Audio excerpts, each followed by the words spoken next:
to see you all. Thank you for coming twice in 1 month.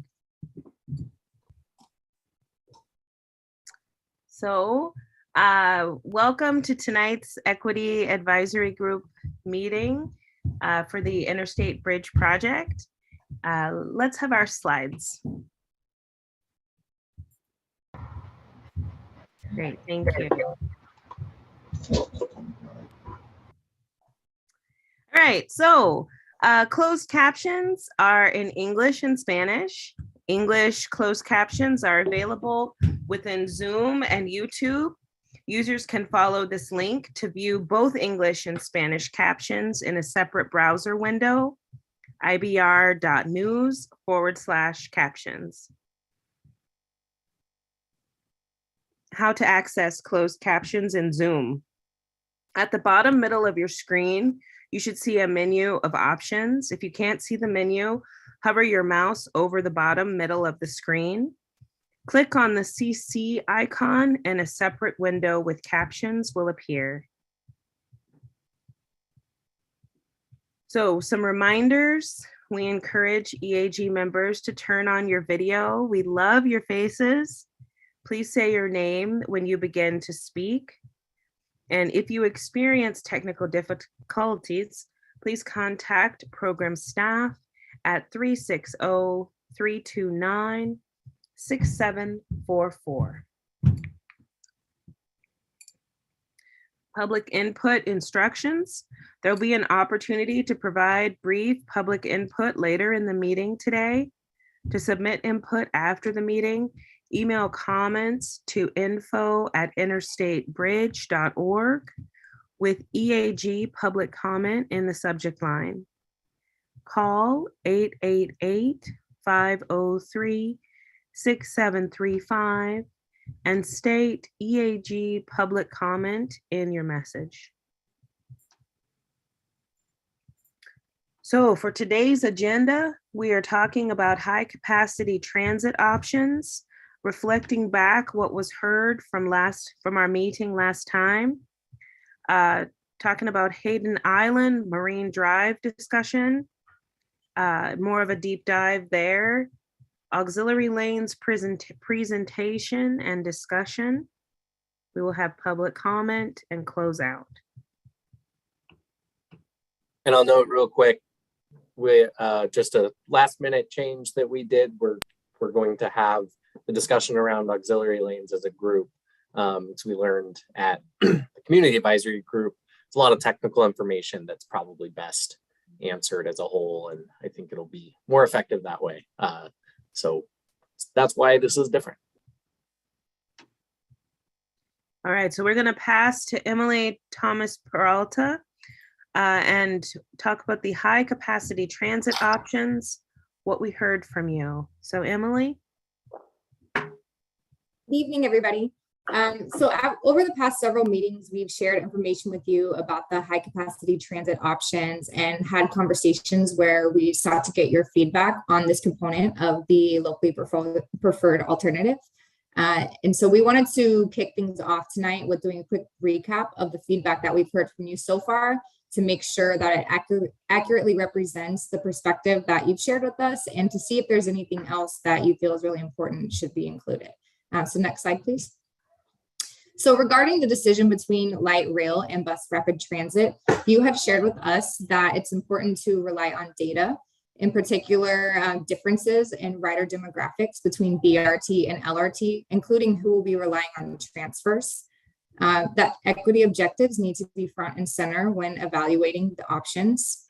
And finally, whatever is selected, there needs to be a strong coordination between TriMet and C-Tran. Next slide, please. Sorry, next slide, please. And then regarding some feedback around the types of strategies that should be incorporated to ensure that the high capacity transit investment has the greatest impact, particularly for equity priority communities, you shared that partners should incorporate the equity framework as much as possible and throughout the process. Take initiative to prevent gentrification and any displacement that may result from the footprint of the project.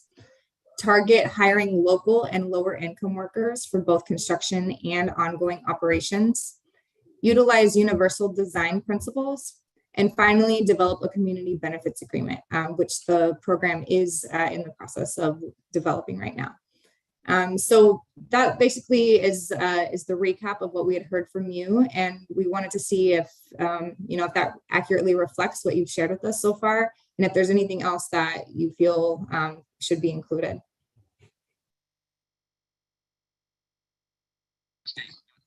This is Matthew.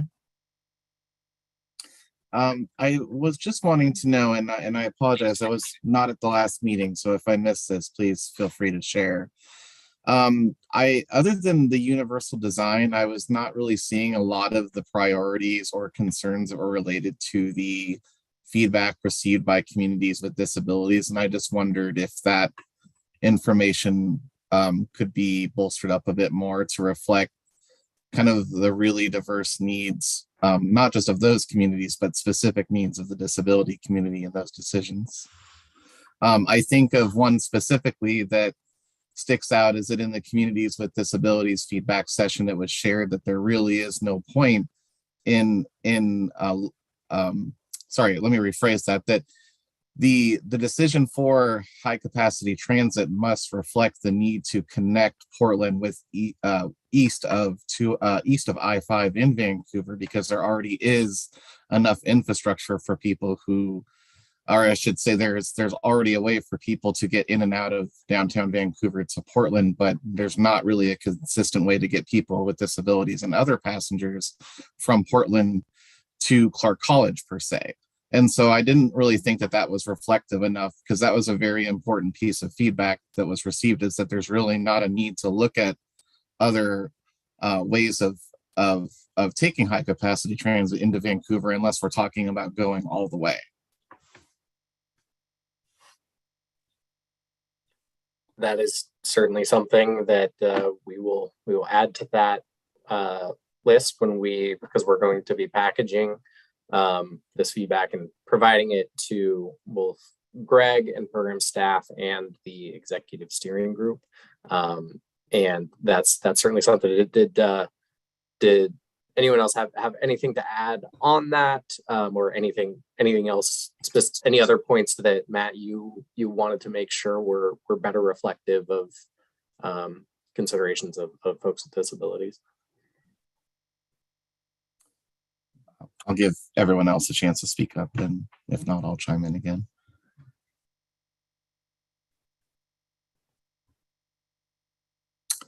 I guess not. So I guess I would just also include, to make sure that if we're going back and looking at the feedback that was given on the high capacity transit going all the way to Clark College, that we make sure to also go back and include any points that were made about the high capacity transit, not just coming all the way to Clark College, but also any concerns about the stops along the way, and any concern about Hayden Island and thus for. So I would just add that we really kind of take a strong look at that communities with disabilities feedback session and include some more of that. Thanks, Jake and the team.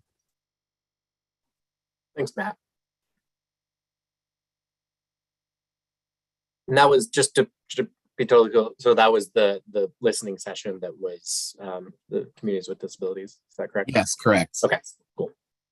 Yeah, and also, like I said, I think I had made the point at one meeting, if we, it would be really great to also incorporate possibly some of that direct testimony from people who attended those sessions, because I think that also would speak really loudly to the rest of our peers and colleagues here, as well as potentially the community advisory group. So I just add that in as well. Thanks.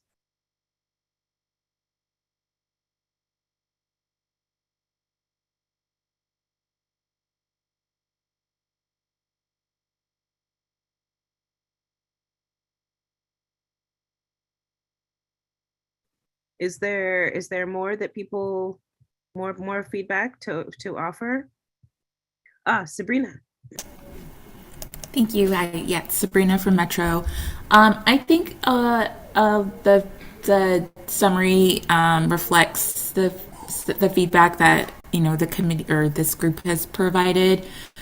Two things that I don't quite see reflected. I know we didn't talk about it necessarily. Sabrina from Metro. I think the summary. It's not great to have your voice played back. Anyway. And all of my ums. Okay. Yes, I don't know that we had the conversation necessarily in the context of just high capacity transit just a few weeks ago, but we had talked about the connection between the paying attention to the connection between the equity objectives and the climate objectives, and just ensuring that they speak to each other. So I think that was like a higher level feedback that I think definitely relates to the transit investments. And then I believe in the group that I was in, we talked a bit about affordability as a key component. I think in my group, Lee was referencing that, and I don't know if you want to speak to that more, but I know that was one of the things that we also talked about.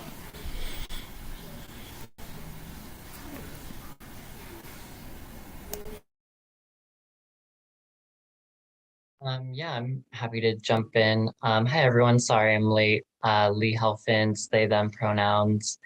But yeah, one of the things we're often talking about in community groups is just, what's accessible, what's affordable, what would it look like to potentially think about going fareless, what would it look like to subsidize fares, what would it look like to really make this truly accessible for these various communities.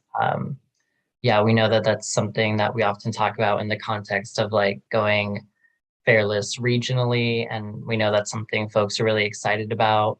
But I think in a lot of different spaces, it's also something that could work for something like this as well.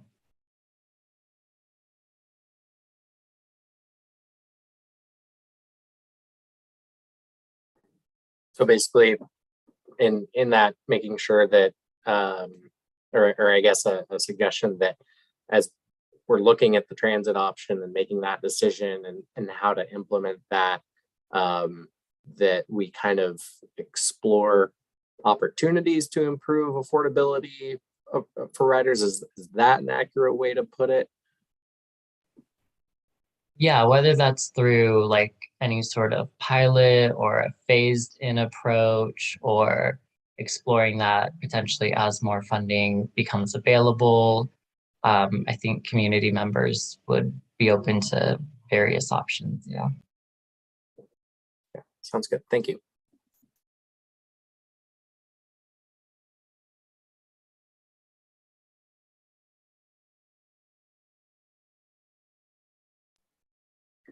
Any other feedback for the good of the order?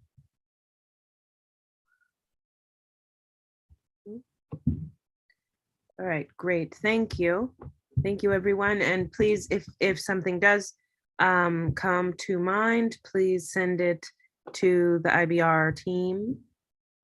I want to shift to Jake to walk us through the Hayden Island Marine Drive discussion.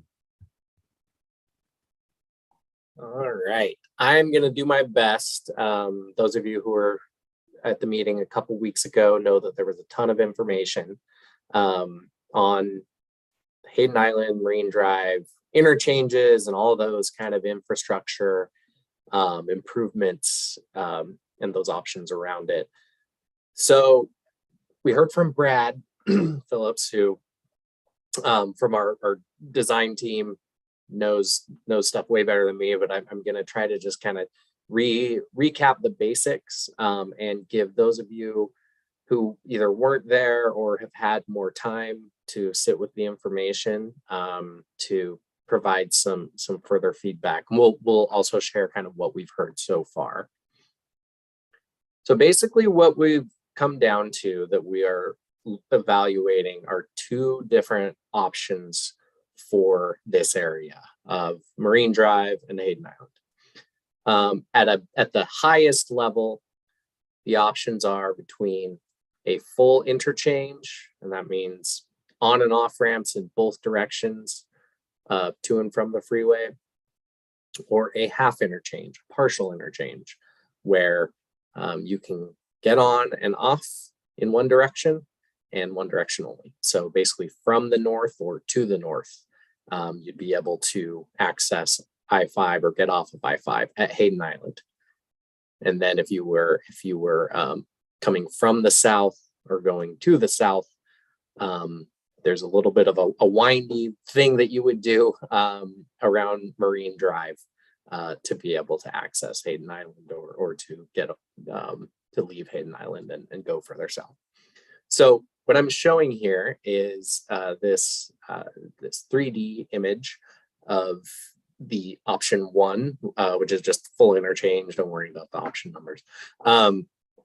Which would you can see to a certain extent. I mean, it's a pretty busy thing of roads here on Hayden Island, but there are these ramps that go in both directions. So this here, you would be able to get onto the freeway, go north, and underneath from the north, you'd be able to get off. And similar thing for north, or for going south or coming from the south. There's a shared use path along Vancouver Way and Pier 99 Street. There is, in both options, a full interchange at Marine Drive. They just look a bit different. I'll kind of scroll between them in a sec to remind you of that. There would be a transit station at Hayden Island. That's the same in both options. Another difference would be this arterial bridge, so not a freeway bridge, but an arterial road, which is North Expo Road, would lead up to this road that would cross North Portland Harbor along the high capacity transit between Hayden Island and Marine Drive. So that would be on the west side of the freeway on this option. On the other option, it's on the opposite side. Couple other things to note. This shared use path, of course, would also go along on the west side of the freeway between Marine Drive and Hayden Island. There would be a new crossing underneath the freeway. This doesn't exist today. North Tomahawk Island Drive doesn't go across the freeway. So this would be a new one going underneath there that would include accessible sidewalks and bike lanes. So that essentially makes there's 3 east-west crossings. And that's actually also true for both options. I'm going to scroll to the next one. And the big difference, I'll do this a couple times. I'm going to say, for this first time, I'm going to scroll back and keep your eyes on this area of Marine Drive and what that difference looks like in terms of the street network there. So you can kind of see there's some additional ramps and such on this partial interchange option. But then up here on Hayden Island, there's on this partial interchange, like I said, on and off ramps only to and from the north. So it's a little bit smaller on Hayden Island. As you can see, if I go back up to the full interchange, less busy, less freeway to cross under. And then a couple other notable differences. On this partial interchange, like I said, this arterial bridge, non-freeway bridge, would be on the east side of I-5. That is where the shared use path, the bike and pedestrian path, would be, instead of on the other option where it would be on the opposite side of the freeway. Would still have high capacity transit, like I said, crossing, and then a station at Hayden Island. Would still have this Tomahawk Island Drive crossing underneath the freeway, as well as North Jansen Drive and North Hayden Island Drive. It would just be a little more complicated for drivers, essentially, to if they were driving from the south or or to the south, accessing Hayden Island would just require a little bit more navigating to get around there, as opposed to directly on Hayden Island. So that impacts kind of what this overall footprint is, this overall area that the roads and freeway and on-ramps and off-ramps take up around Hayden Island. But so that's bigger on this option, but smaller when you look at Hayden Island. Those are essentially the main differences there. And so when we go to sort of this summary, there's a lot of information here, but it provides this screening summary. And because we looked at a screening across a wide variety of factors, from climate to built environment to the active transportation, and kind of summed it up with these bubbles that are essentially, the more full they are, the kind of higher it's scored across these different variables. And then I'll highlight here the equity lens portion, where we've got 3 equity objectives that were particularly relevant to this evaluation. There was our avoids harm objective, our community benefits objective, and our mobility and accessibility objective. And so for this first option of the full interchange on Hayden Island, we assessed it to be pretty much a medium equity score, given these factors. And I'll go into that in more detail after I explain the next one. And then the climate piece is between medium and high. Looking at the partial interchange, the half interchange on Hayden Island, the equity score we determined to be a bit higher on all 3 of those objectives. The primary reasons for this being that when you look at the Hayden Island area where the interchange will be, it takes up less space, thereby kind of creating some more opportunities for placemaking, potential development, those sorts of things in terms of the benefit to community. It's a little bit of a less stressful, a little bit more comfortable crossing underneath the freeway because there's not as much freeway that you're crossing underneath. That contributed to this mobility and accessibility score. And then avoiding harm, as far as there's a combination of things in terms of the views, the kind of cluttered environment, the physical environment around, a little bit on the property impact, so slightly higher for the full interchange than for the partial interchange. So overall, it scored higher when applying this equity lens. It also scored higher, this partial interchange also scored higher through a climate lens. And a lot of that has to do with kind of the multimodal factors, as well as the similar things with the equity piece of looking at placemaking, et cetera, as well as reducing idling and resilience, long-term resilience.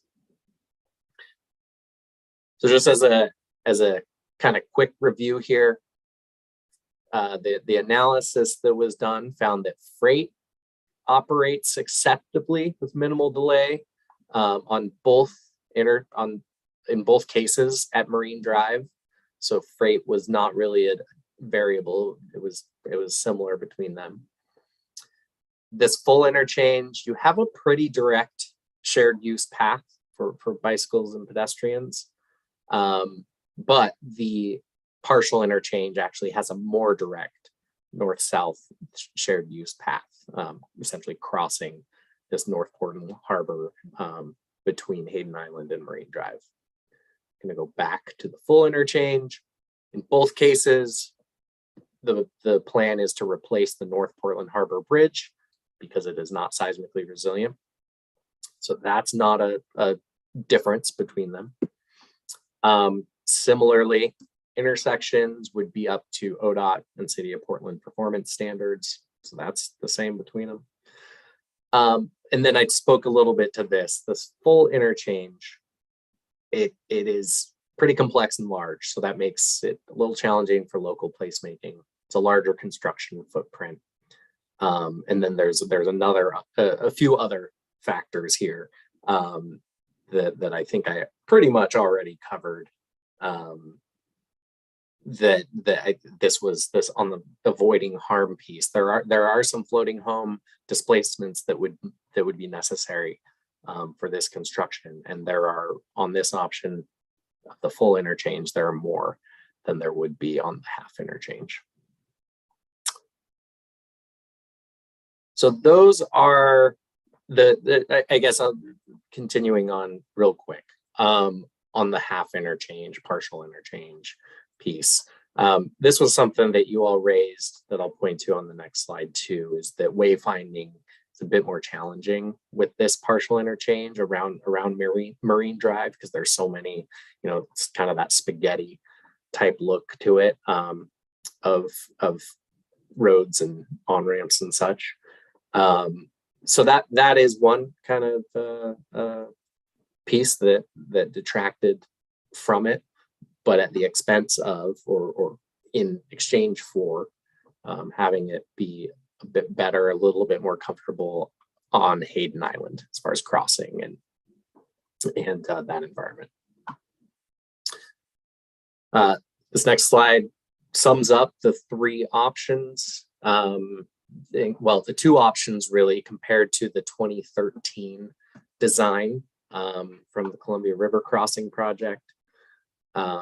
So I went through these. This is the roll up of all of those factors that went through the screening. And I pointed out the equity lens differences. And then at the bottom, just as a reminder, there were a couple other options. That's why there was option 1 and option 5. There were 3 other options that were taken off the table because they essentially didn't meet the overall purpose and need that had already been established. I'm sure some of you remember the purpose and need conversations.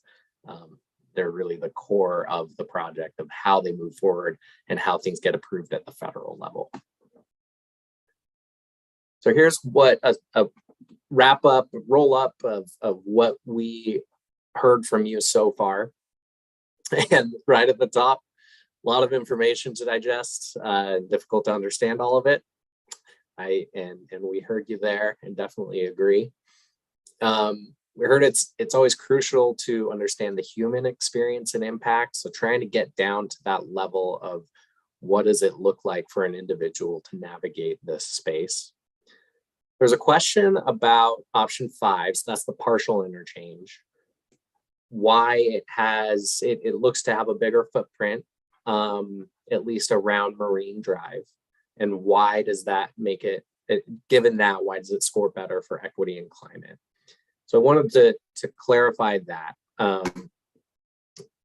And going back here, when looking at these differences here, for equity, the big differentiator, despite the difference in the size of the interchange at Marine Drive, is that the size of the interchange on Hayden Island was smaller. And given the destinations, the jobs, et cetera, that are on Hayden Island, that seemed to be between the two options as a trade-off. A more complex and bigger footprint of an interchange around Marine Drive seemed to be preferable from an equity perspective. Now, the climate piece, I am not the best to speak to this, but I think a big driver was there is this bigger footprint, again, on Marine Drive, but smaller footprint over aquatic habitat. So on the environmental piece, that kind of rose up, as well as, let's see, the construction footprint overall appeared to be smaller, even though it looks to be a lot bigger. Rolling it all up together between this option of the full interchange and the partial, it is an overall smaller construction footprint. I believe those are kind of the key differences.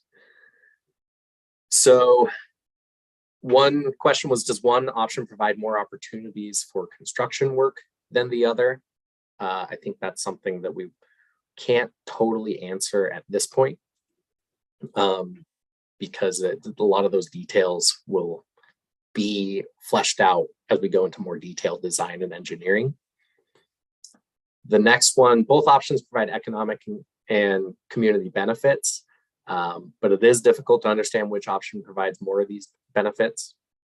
Point well taken there. It's as we've talked about, you know, the connections between interchanges and equity and benefiting the community.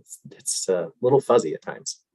And then that wayfinding signage will need to be very clear, especially with that partial interchange option, since navigating through the Marine Drive area, getting to and from Hayden Island is a bit trickier. So that is what we've heard. That's an overview of those options again. And we wanted to reopen it back up, see if there are remaining questions, see if there's additional feedback. Just have an open conversation.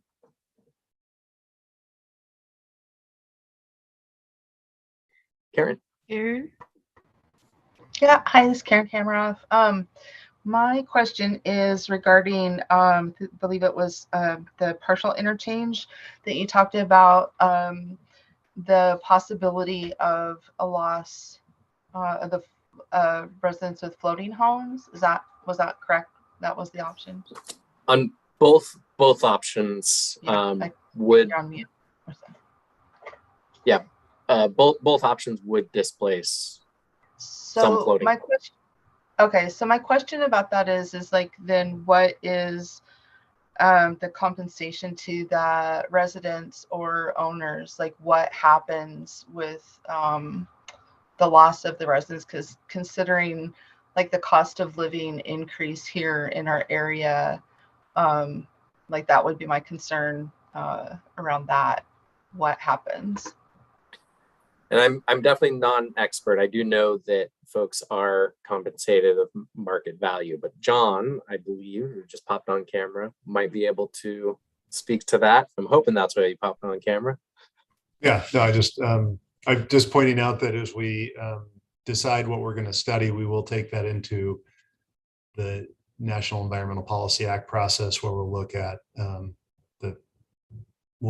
the options that we're studying, look at impacts, understand it. And your point, Jake, about market value is correct in that there is a negotiated value for anybody that's displaced on a project. All that work would happen much further down the timeline that we're in right now. So it's hard for us to even understand what the impacts are until we get into the NEPA process. So there are any federalized project like this has a pretty clear set of how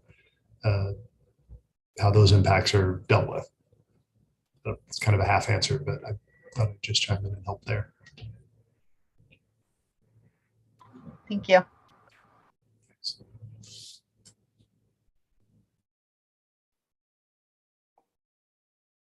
Other questions?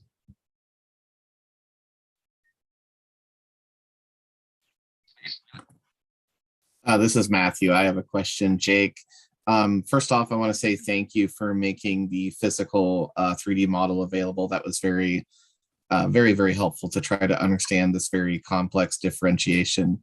I was able to share kind of some of my observations with the with these two particular options with some mobility instructors from the School for the Blind, and they definitely would like some more time to study its impact on specifically the wayfinding part, making sure that there's very linear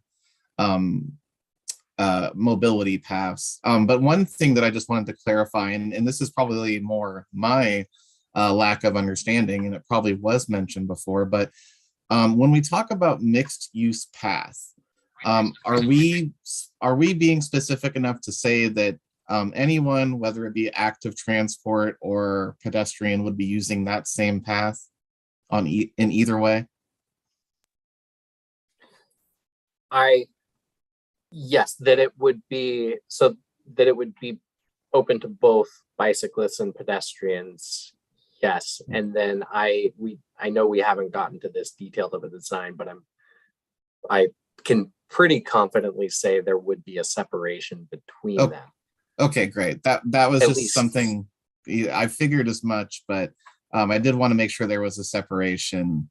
And also that was noted before the design options were taken into account as far as spacing.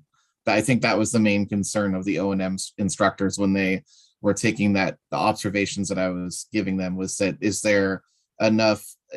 the designs in hand taking into account the need for separation between both those types of groups. So it sounds like you've already anticipated that. I'm assuming for sure.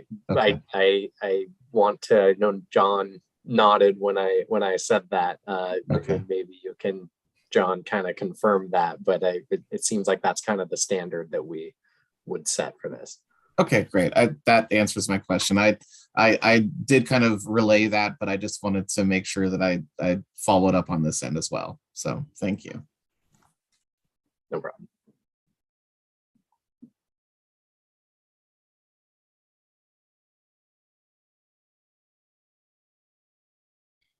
Meg. Hi, this is Meg Johnson. I am not sure if we had gotten to this yet, but that mixed use path, the one we were just talking about for pedestrians, bikers, anything like that, will that also be the same design that will go over the primary I-5 bridge, the same kind of setup for walking and rolling? If not, is there a plan to have it to be a cohesive, similar structure for anyone who would use it?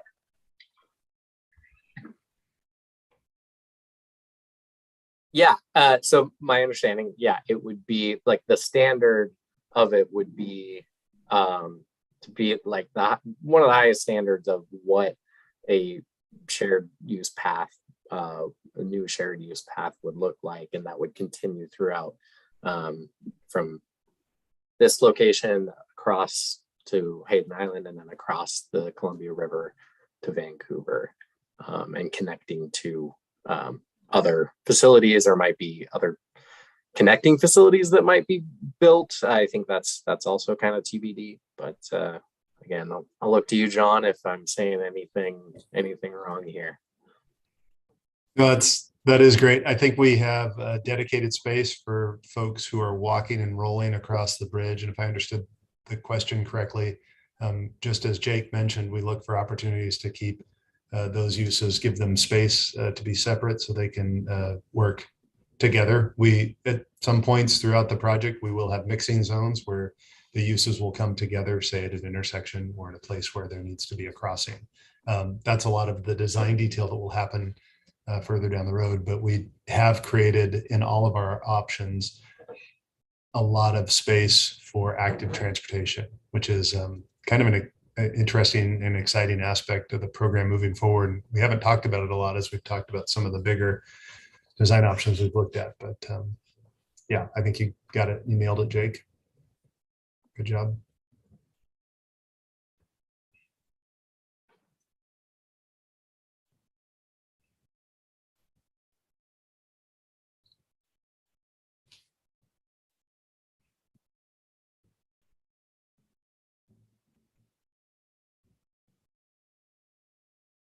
Is there anything that people would like, any more information that people would like, or any recap?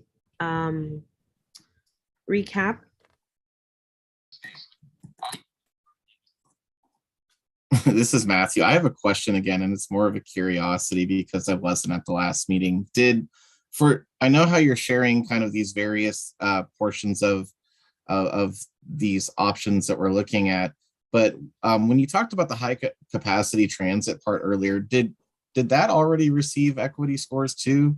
Are we giving equity scores on all these different options? And then the follow-up to that is, I guess I just assumed from the beginning that we're going to be able to make a recommendation as an equity group. And I just want to clarify that that's kind of the direction we're going, just so I can understand better. what's being asked of me. So the transit evaluation was a little different because it didn't go through the same type of screening process as this Hayden Island Marine Drive piece did. But it went through a process of looking at, I think there were like 16, 17 different metrics that these options went through, the 10 or so options that presented a few weeks or a few meetings ago.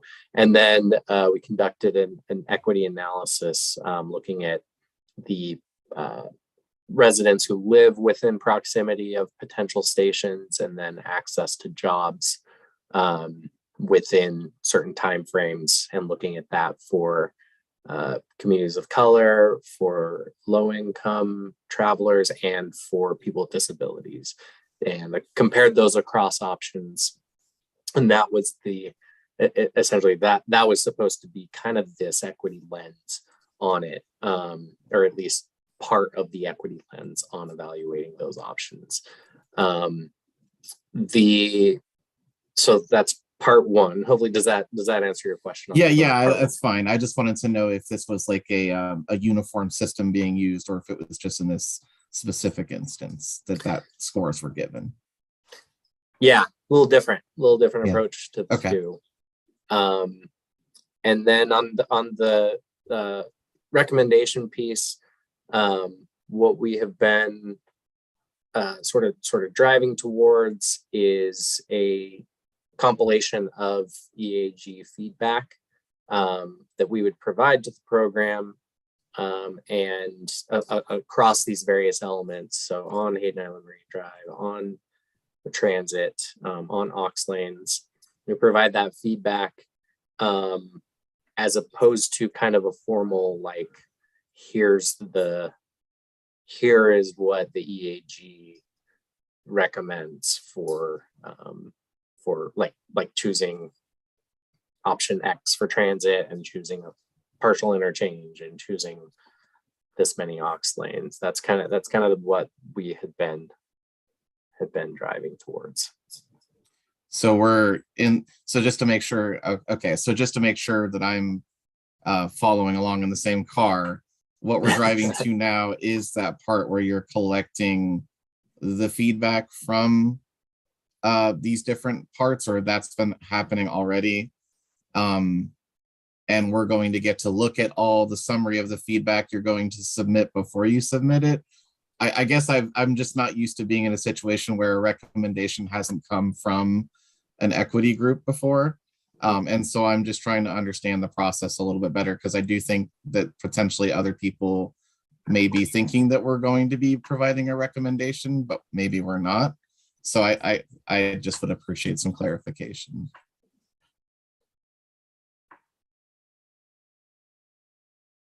Yeah, and I'll look to John and John L, if you're available, because I think part of the tricky thing has been, we've got along the way we've incorporated tried to incorporate equity along each step of the way, and what that looks like ultimately we were hoping to infuse throughout. But as far as that specific question on the recommendation, looking to my colleagues. John, do you want to take a stab at that? Sure. I think as we head into the place where our executive steering group, the one that makes the recommendation, we are looking for input from all of our community feedback, our community advisory group, and this group, the equity advisory group, which advises the program directly. Where we are today is still putting out the data for the components of the project that you all are seeing, and you're going to see a presentation tonight on the auxiliary lanes, the ramp-to-ramp connections. That's another big part of the decision as we head towards a locally preferred alternative. And we'll continue to, we have additional EAG meetings as we package up that material and get to what is essentially a draft recommendation on May 5th that will then work its way through boards and councils of the partner agencies that we work with. And by the time we get to June and July, we will have a recommendation that will be endorsed by those boards and councils. And I guess I could talk to you, John L., about how the EAG will be involved from now through July as we go through that, putting out the concept for the locally preferred alternative, getting the regional conversation, as I like to put it, happening inside of those boards and council meetings, and then landing something that we can then take into our NEPA process where the study and the evaluation of impacts and opportunities occurs. John L., if you wanted to add anything to that.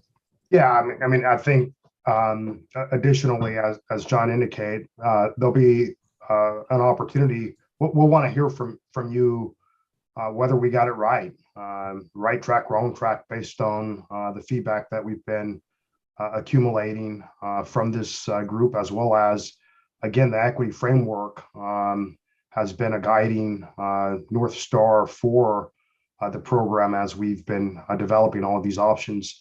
And so as a program sort of develops a preliminary recommendation, we'll want to hear back from this group as to whether or not you concur with that, and or where there might be areas of additional needed strengthening. So it's an iterative process is probably what I would say. But John, any additional thoughts?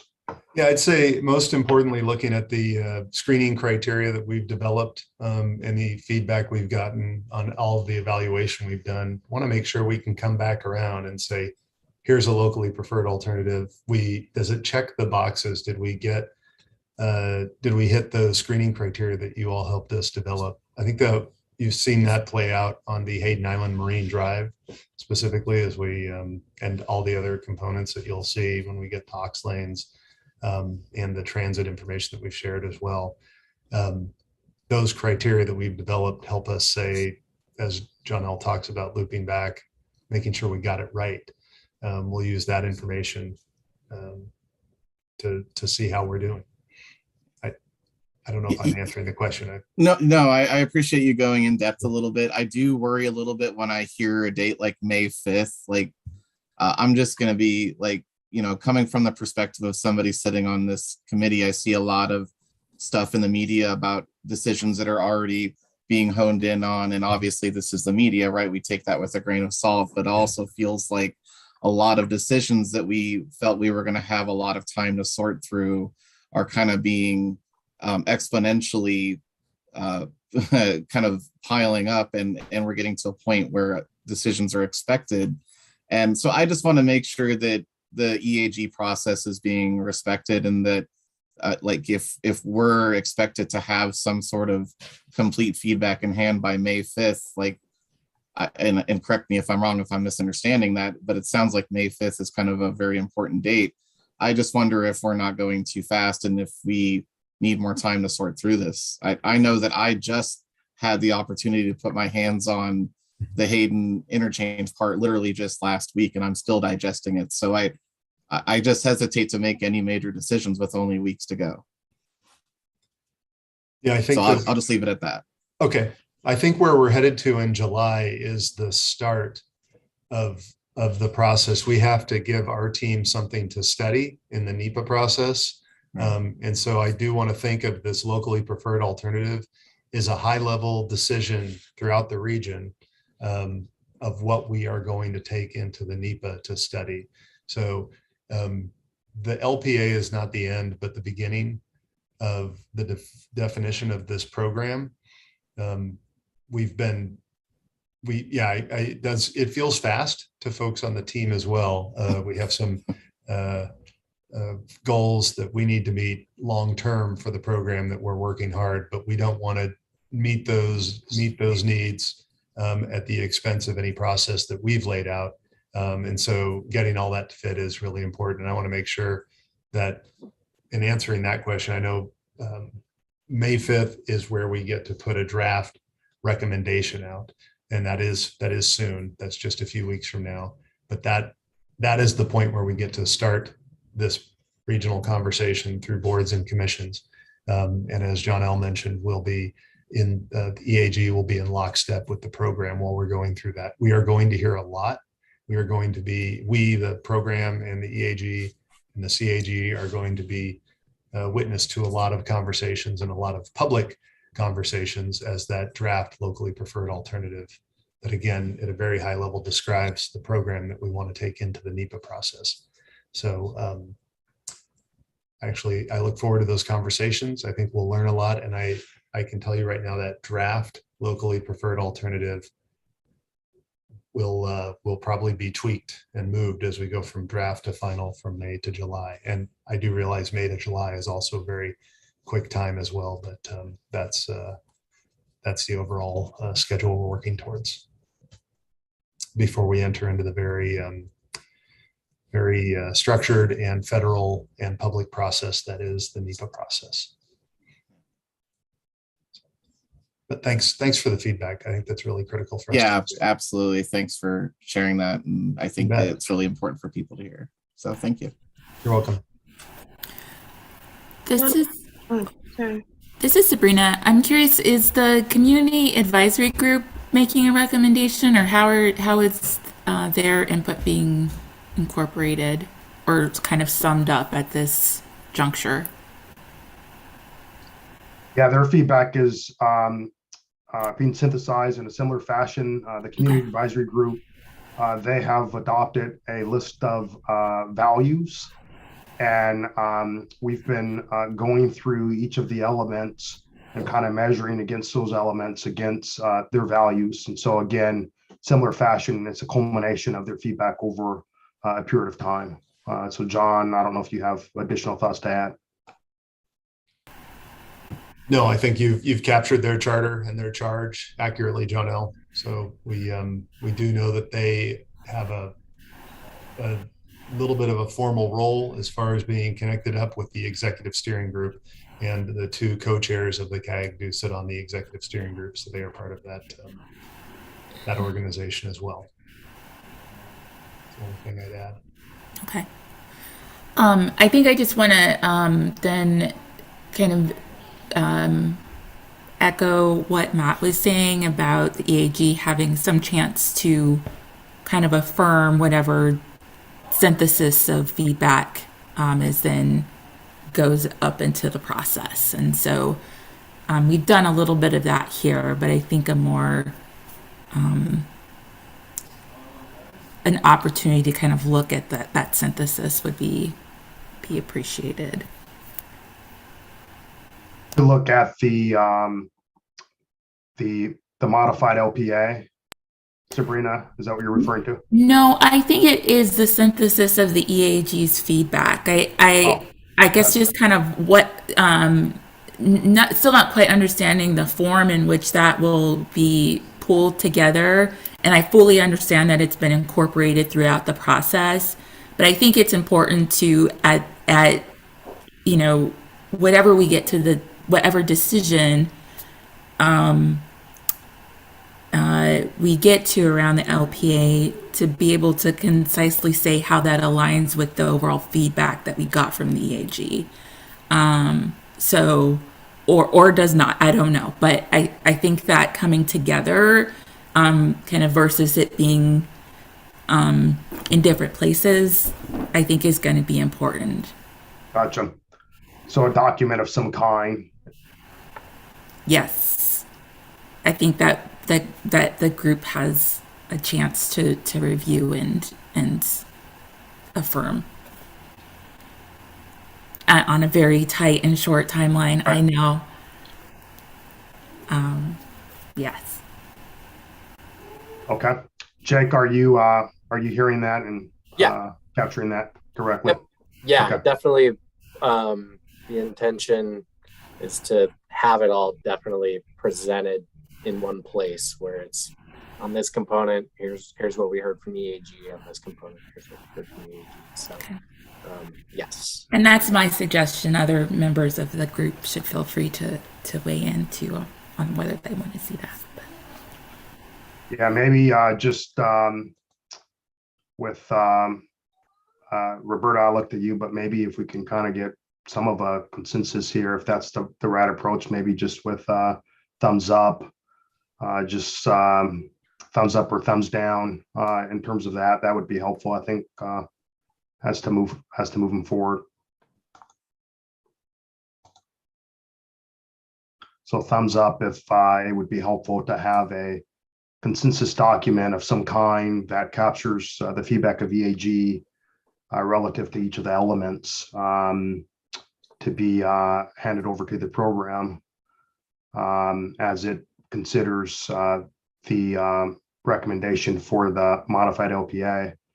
Sabrina, am I capturing that language correctly? Okay, so thumbs up if that's what the group would like, or thumbs down if you disagree, or if you have other thoughts, we'd like to hear that as well. And I'm seeing a question from John Gardner first. Yeah, sorry. And I was like, oh no, I was trying to put my thumb up, but I guess I just assumed all of this is being summarized to inform the rest of the conversation. So that is happening, right? I mean, I think that was at the. Yeah, it is. You're just talking about the vehicle to give that resource to the other different groups, which of course I support. Exactly. And to clarify, we've been capturing the feedback of this body all throughout, but it sounds like what I'm hearing is there's a desire to see that captured in a document in some form that is handed over to the program. Am I capturing that accurately, Sabrina and Matt? Yeah, I think I was kind of headed towards a formal process for affirming our recommendation. So yeah, it can take shape in several forms, but ideally, yes, it's essentially the recommendation from the EAG. We affirm the following, things that we stand for, we recommend for this option, these options, and so forth.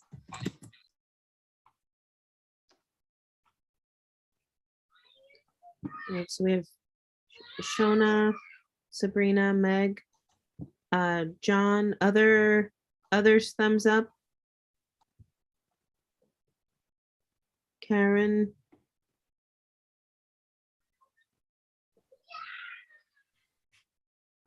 Okay, any thumbs down?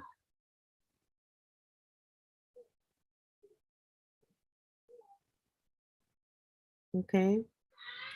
All right, so we will move forward with that recommendation, Jake. Sounds great.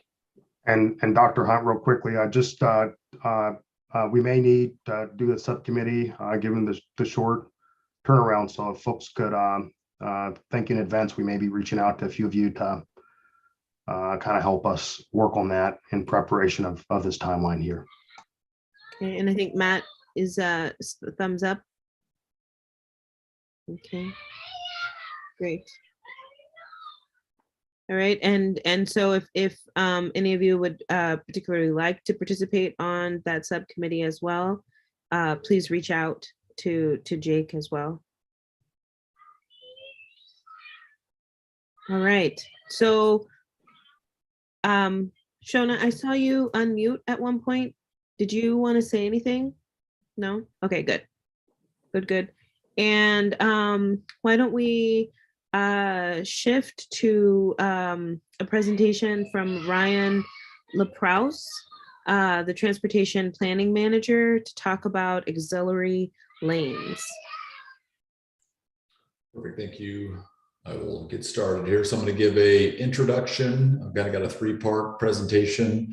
An introduction to baseline information, kind of an introduction to what are auxiliary lanes or ramp-to-ramp connections, and then kind of some upcoming analysis, what we're going to be going through. So again, as Dr. Roberta Hunt said, my name is Ryan LaProuse, Transportation Planning Manager. So I'm here tonight to give you the introduction. So let's go to the next slide. Next one, perfect, thank you. One second, it went full screen on me when we change, everybody. It always changes on us. So I will get started. So there's 7 interchanges in our program area. For those, the map to the right is north. So we've got from SR 500, 4th Plain, Mill Plain, SR 14, C Street, Hayden Island, Marine Drive, and then Denver Victory is our 7 interchanges. Desirable interchange spacing is 2 miles. We have less than 1 mile between all of our interchanges. What that requires users to do is to read guide signs quickly, make lane changes in a short amount of time, and make quick decisions in short distances at high speeds. Next slide. So I want to start off with some background information on data. So we use 2019 as kind of our existing data. We wanted to go back to the pre-pandemic levels to kind of understand that information. So we collected a bunch of counts on peak period volumes, daily volumes, intersection counts, safety information, bridge lift information, freight data, transit data, active transportation, and then origin destination information as well. I think I've presented that in the past, but this is just kind of a summary of what we've counted. We also supplemented that information with some additional counts in 2021 because not all that information was available from historical 2019 data. So we got some additional 2021 counts, and then we factored those to kind of match our 2019 data based off some kind of baseline data. So we're following kind of current industry standards of going back to pre-pandemic based off recommendations from both WSDOT, ODOT, FHWA, and FTA to use that kind of historical data versus data from during the pandemic when the trends and patterns changed slightly. So next slide, please. Here, I wanted to talk about kind of historical and then current volumes. So 2019 volumes on the I-5 bridge is 143,000 average weekday vehicles. We have about 143,000 in 2019 on the I-5 bridge and almost 170,000 on the I-205 bridge. This is an increase over what was the kind of data during the previous planning. So back during the 2005 timeframe, the counts were in 134,000 on I-5 and 146,000 on the I-205 Glen Jackson Bridge. So that is about a 12% increase in total between 2019 and 2005. So a little over, a little less than 1% per year. That's typical kind of conditions that you get with more people kind of moving into the area and kind of employment trends. So about 1% per year is typical, and we're right about that range, kind of our history. So here's our baseline, 2019, we're at 143,000 on the I-5 bridge. Next slide, please. This slide shows how much freight volume and vehicles are traveling across the interstate bridge and the Glen Jackson Bridge in 2019, as well as again comparing back to previous historical counts from a previous planning project that was done in 2005. So we're up to about 14,000 freight trucks, medium and heavy trucks on a daily basis on a weekday crossing the interstate bridge. This is about 12%, this is about 10% of the total 143,000, which is an increase over the 8% that it was back during 2005 timeframe. In addition, if you look over on the Glen Jackson Bridge on the right-hand side on this chart, it shows how much freight has also increased by about 4,000 to about 11,000 on a daily basis. That's about 6.5% on a daily basis. So important to note here is the freight trends and origin destination patterns. So I-5 is the corridor of choice for freight. You got both Port of Vancouver and Port of Portland, as well as a lot of industrial uses along the corridor. So the majority of the freight or higher freight volumes are on the I-5 corridor. Next slide. So this graph, we'll show these, go through quickly. So this is trying to show 24-hour profiles on the I-5 bridge. You got the southbound graph on the left. On the right is the northbound graph. So the volumes kind of peak. It kind of shows how they peak and then kind of how they descend. So during the peak period. So southbound AM is our peak period, peak direction. It flows a little over 5,000 vehicles per hour. And then it kind of trends down to about 4,000, kind of drops down a little bit below that in the middle of the day and then spikes up again in the PM peak. On the right-hand side shows our northbound chart, similar to southbound, our flows are kind of peaking right around 5,000 vehicles per hour, but that is occurring in the PM peak in the northbound. So PM northbound is your PM peak direction, southbound AM is your peak period peak direction kind of for those flows. Again, you got to see it's right around 5,000 vehicles per hour are what our current bridge can handle on our daily profile. Next slide. So the bar chart on the left is the same one. This graph is trying to show us our differences between our freight profiles and our vehicle profiles. So the one on the left is the same northbound chart you saw before. So it's kind of spikes, peaks about 3 to 6 p.m. kind of time frame with about 5,000 vehicles per hour. Freight is the chart on the right-hand side. These are freight vehicles on their hourly flows. They try to miss the peak if they can. They're trying to save money and travel at different time periods when available. So they try to drive during the middle of the day. So they actually peak 11 kind of 1 time frame with about 500 vehicles per hour. Freight vehicles is what I'm talking about there. Next slide. So this slide, I'd like to talk to you about the origin and destination patterns of who's using the program area and the bridge. I've got kind of 4 arrows on this chart. There's a kind of color coded. We've got the through trips. It's kind of the turquoise. Those are the people that go through to through, start north of SR 500, go all the way south of Denver Interstate, kind of Victory on I-5, stay at that. It's about 15%. So the other 85% of the trips that are using the bridge get on and or off at one of those 7 interchanges in our program area. So there's a lot of interaction, a lot of people getting on and or off at those interchanges. I'm going to get into volumes in a minute, but you can kind of see the different colors. So the dark blue are the people who start north of our program area and take an exit inside our program area. The yellow arrow is showing people that use a ramp north of the bridge and go all the way through on I-5 south of our program area. And then the red arrow, about 40% of the people who get on and off at one of our ramps. So big flows of people using these ramps and interchanges is what this kind of trend is trying to show you. So only about 15% are going all the way through during the peak period. This is southbound. Next chart, please. Shows us the northbound PM peak. Similar flows. The volumes are slightly different, but similar patterns. About 23% are going through to through, starting south of our Victory, going all the way through north of SR 500 and staying on I-5. Everybody else, the other 75% are getting on and or off at one of our interchanges. So very critical to understand how our ramps are being used in the kind of program area. Let's go to the next slide, please.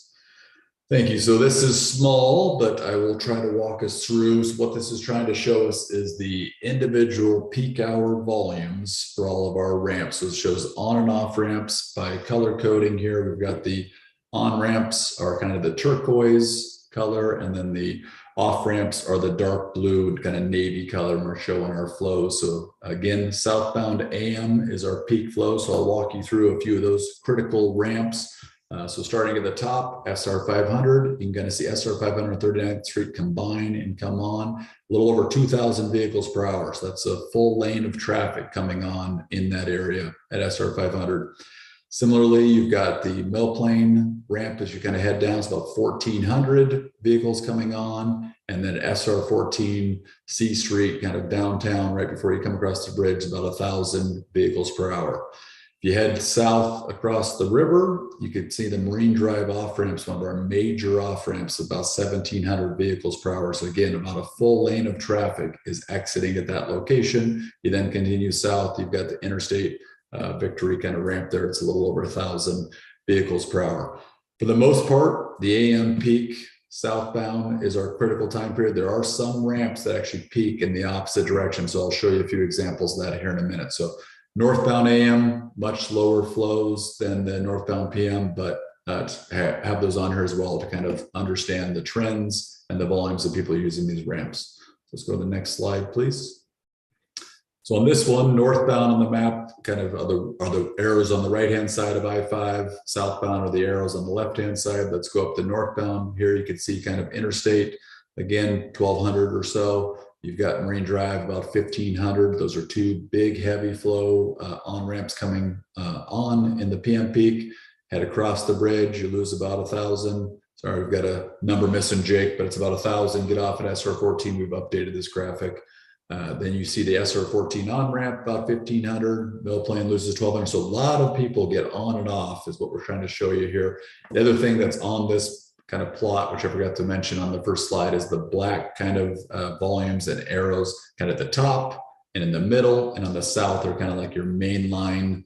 What are the volumes at on those locations? We then have all the on and off ramps up and down the system, but they kind of are all shown there. We just showed a few locations.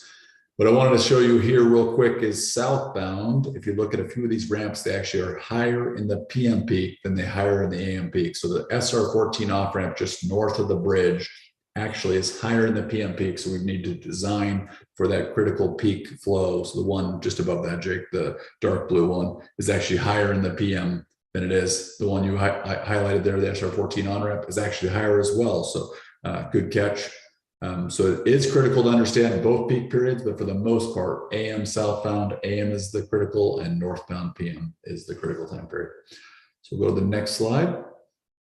I think these are my last few. I've got a few more on bottlenecks and then safety, and then we can stop for questions. So we needed to understand kind of congestion and bottlenecks in the program area. So we've got 3 current bottlenecks in our program area or near our program area that influence the program area. So we have the northbound I-5 bridge, which has 7 hours of congestion from 12:30 to 7:30 p.m. We also have southbound interstate bridge, which lasts for about 3.5 hours from 6 a.m. to 9:30 a.m. And there's one additional bottleneck south of the program area, kind of down from the I-5, I-405 kind of area, as well as the Rose Court area, that backs up and influences the program area that lasts for about 4 hours every morning from 7 a.m. to 11 a.m. So it's critical to understand where our current bottlenecks are at and what's causing those. Next slide, please. I think my last few here are on safety, and then I'll stop to kind of see if there's any questions on current data. So we collected safety data for a 5-year period from 2015 to 2019. There were over 1,800 crashes on I-5 and the ramps in the program area.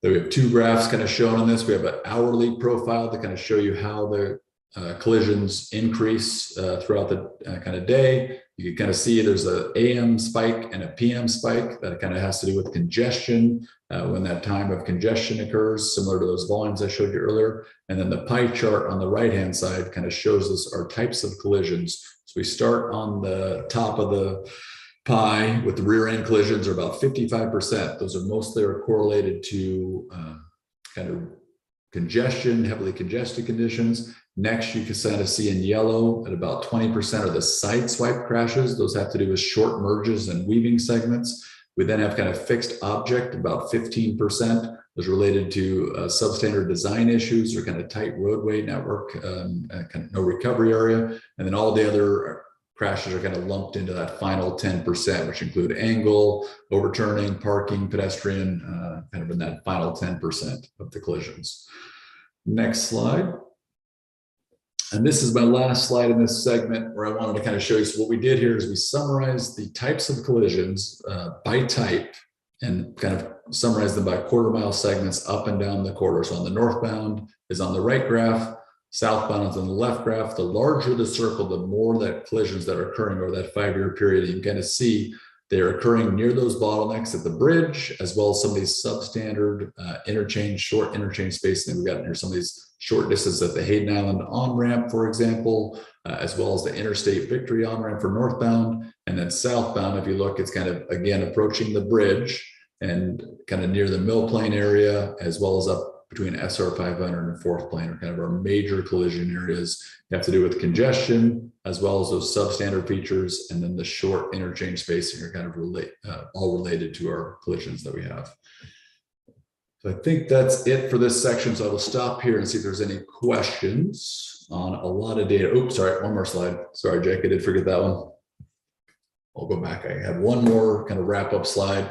So all these features are kind of summarizing and related to our high number of crashes and crash rate in the program area. They're the short merges, diverges, and weaving sections. I've kind of started to introduce the presence and duration of the congested traffic conditions. And then we also have bridge lifts and traffic stops that occur today. There's about 325 bridge lifts each year, so about one a day on, a little less than one a day on average, that kind of relate and add to those collisions. They're not allowed during the peak period, the peak 2.5 kind of AM period and peak 2.5 hour PM period, but they occur in other times of the period, which is in the shoulders, as well as when there's congested conditions. So those kind of add to our collisions in our area. I think that's it, Jake, this time. Yep, perfect. So I'll stop there and see if there's any questions on current data or trends in the program area. Meg. Hi, this is Meg. Just a quick question about the number of crashes and the length that they would challenge the roadways. How is that compared to national averages? Are we above average for how many were occurring? So we are actually, a good question, Meg. Sorry, keep going, Meg. No, that's the major point, is like, if this is a worse kind of situation than most bridges or most interchange systems like we have. Yeah. So I don't have national averages. ODOT and WashDOT have comparisons. WashDOT no longer compares to other kind of statewide facilities, but ODOT still does. And we're 3 times higher than typical ODOT freeways that are similar.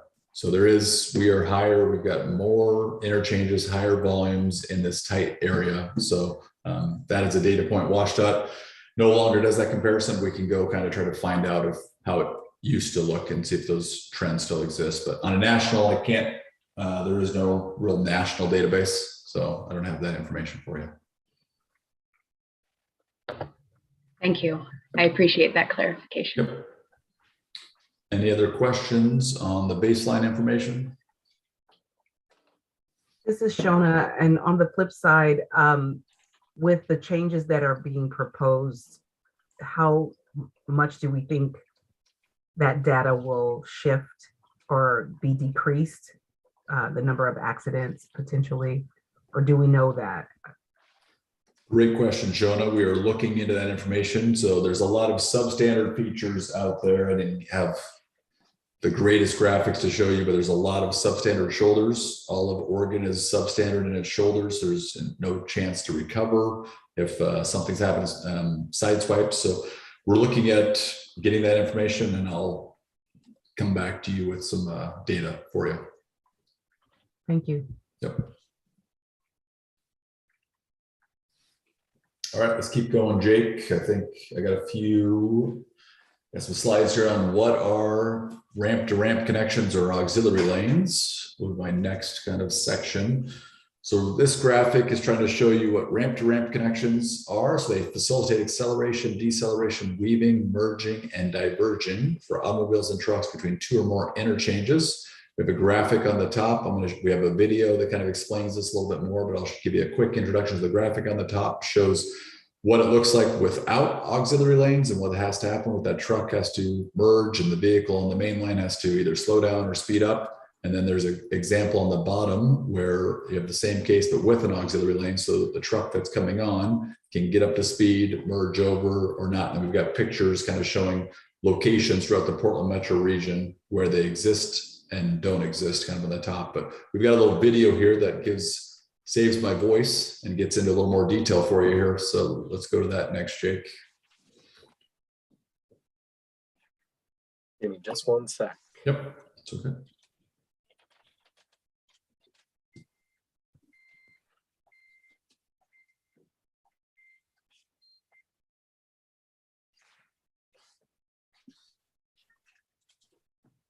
Not hearing you, Jake. I think you got to share again with the voice. Was it not sharing the audio? Correct. Not sharing the audio. And can you close caption it, Jake? Yes. Is that possible?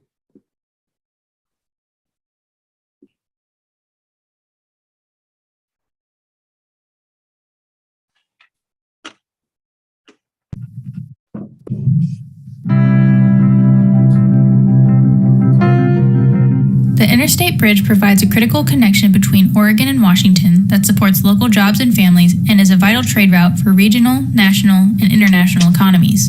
With over 143,000 vehicles crossing the Interstate Bridge each weekday, the area experiences 7 to 10 hours of congestion, affecting commuters, freight transportation, and public transit. Additionally, the area's current crash rate is over 3 times higher than statewide averages, with collisions resulting not just in fender benders, but fatalities as well. One of the factors that contributes to safety issues and congestion in the interstate bridge area is the lack of auxiliary lanes across the bridge and near the surrounding interchanges. Without auxiliary lanes, drivers are forced into through lanes to slow down or speed up as they are entering or exiting the roadway, slowing traffic down and increasing the chance of collisions. Auxiliary lanes are short lanes designed to give drivers distance to accelerate or decelerate before entering or exiting the roadway. They are not through lanes and are not the same as adding an additional lane. They are connections that reduce bottlenecks and optimize traffic flow by giving drivers space to merge safely. This allows for more efficient movement through the corridor, improving safety, helping to relieve congestion with better traffic flow, and reducing emissions from idling vehicles. There are currently 7 closely spaced interchanges in the interstate bridge area along I-5. While the standard spacing for these kinds of interchanges is 2 miles, these interchanges are all less than a mile apart, resulting in substantial weaving and merging for drivers.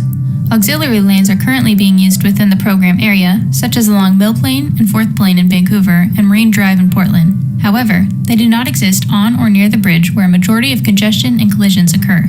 The interstate bridge is a vital piece of infrastructure for our community and the economy. It is imperative that we do everything possible to improve the safety of our roads for everyone.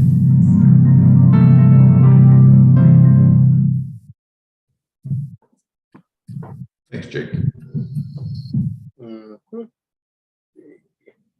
Excited to be with you here. And Thanks. All right, back to you, Ryan. Perfect. So let's go to the next slide. One more. So this graphic is showing you kind of what exists today out there, how many lanes exist, where do auxiliary lanes already exist in our program area. So this graphic is showing, again, north is on the right, kind of Portland is on the left on the graphic. You can see if it's going the northbound direction. As the video just showed, between Marine Drive and Hayden Island, there is an auxiliary lane that exists today.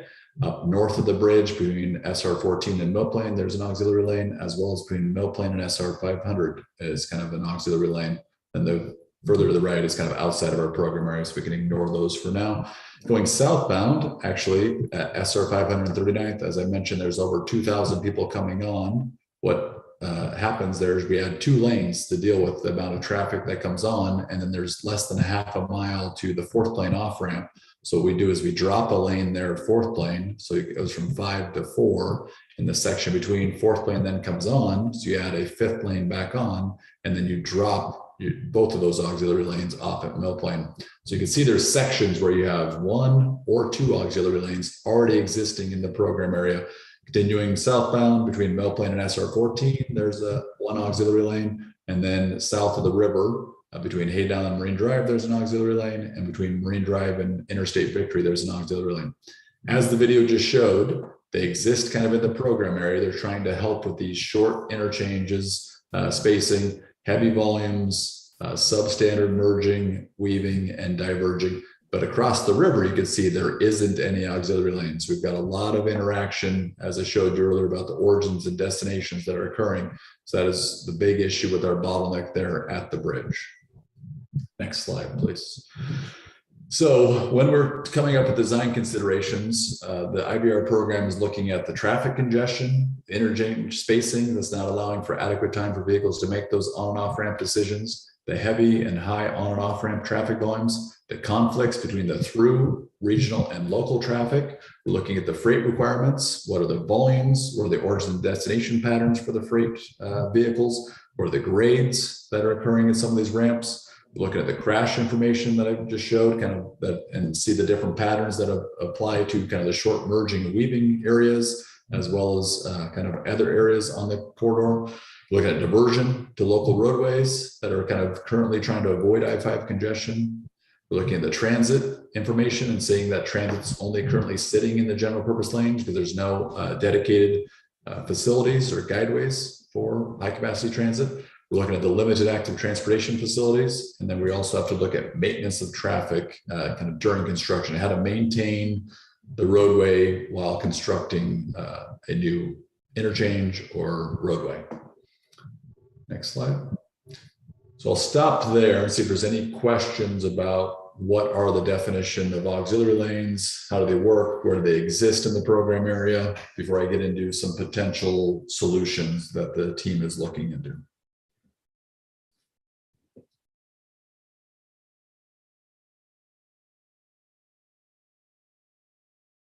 All right, I think in the interest of time, it'd be good to move on. Let's keep going.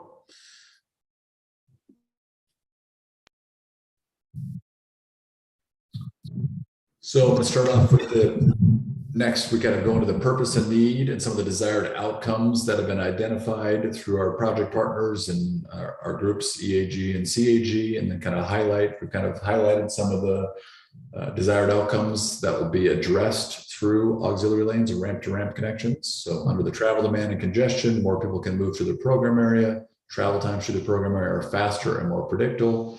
People of all ages, abilities, and income have access to move through the program area regardless of the mode, and the regional trips stay on I-5. Those are kind of desired outcomes that are applicable to auxiliary lanes. Next, our purpose and need for freight movement. The desired outcomes where freight travel through the program area is more reliable. Freight travel times through the program area are faster, and you can accommodate high, wide, and heavy cargo in existing and future routes. Finally, on public transportation, on this slide, we looking at travel by transit is predictable, reliable, and consistent are some of the features that auxiliary lanes address. Next slide, Jake. And Ryan, real quick, can you remind folks where the desired outcomes came from? These came from our project partners, kind of were like program desired outcomes that they wanted to, that would kind of relate to some of the overall purpose and need for the programs that were developed through that partnering kind of work. And then the final, we got safety here, kind of a purpose and need. So desired outcomes to reduce the overall crashes on I-5, including severe and injury and fatal crashes, reduce overall crashes, including severe injury, fatal crashes on I-5, ramps, local streets, and active transportation networks in the program area, fewer diverted trips, and then safety is reflected in the design for all modes of transportation. We then had climate change and resiliency. I think these were from the climate group. So reducing GHG emissions in support of state climate goals is kind of supported by aux lanes. And then the next one, Jake, equity as kind of identified by your group. So improve mobility, accessibility, and connectivity, especially for lower income travelers, people with disabilities, and communities who experience transportation barriers. So these were just kind of highlighting some of the desired outcomes that are related to aux lanes and the number of aux lanes. Next slide, Jake. So the purpose of the aux lanes for the IVR, they are proposed to address the close interchange spacing. As I mentioned and kind of showed in the graphics, all of our interchanges are less than 1 mile, with some of them are kind of in the half-mile range. Got short merges, weaves, and diverges. An example of a short merge is the northbound Hayden Island on-ramp. The acceleration distance is about 150 feet. Typical standard is about 1,500 feet, so it's about 10% of standard. So vehicles have to get up to speed quickly, make a decision, or vehicles on the freeway have to help them make that decision. So we see a lot of times vehicles will stop on the freeway or stop on the ramp, which adds to our crashes and relates and kind of matches that circle I showed you earlier, with that being our #1 crash location in our program area. We've got high on-ramp and off-ramp volumes. Some examples I showed you earlier were the SR 500 or Marine Drive. We have the heavy vehicle crashes, which are substandard merge, diverge, weaving lengths combined with the heavy volumes lead to more crashes and crash severity. And then we got lane balance, which is proper arrangement of traffic lanes on the freeway and ramps to realize efficient traffic operation by minimizing the required number of lane shifts needed. So I think the next slide, Jake, gets into some kind of how we are doing our analysis. So how do we predict the future volumes and kind of mode shares? We use travel demand models as the process used to predict these travel behaviors and results in demand for a specific time frame given a defined set of assumptions. So the project uses the Metro and RTC travel demand model. It gets into predicting future demand, mode choice, traffic volumes, and patterns out to 2045 as kind of our current horizon year. The model includes land use assumptions from the city of Portland, the city of Vancouver, as well as both Metro and RTC and the counties. And then they include future projects that are assumed in the plan, such as the Rose Corridor or Division BRT are examples of projects that are planned that are included out in 2045.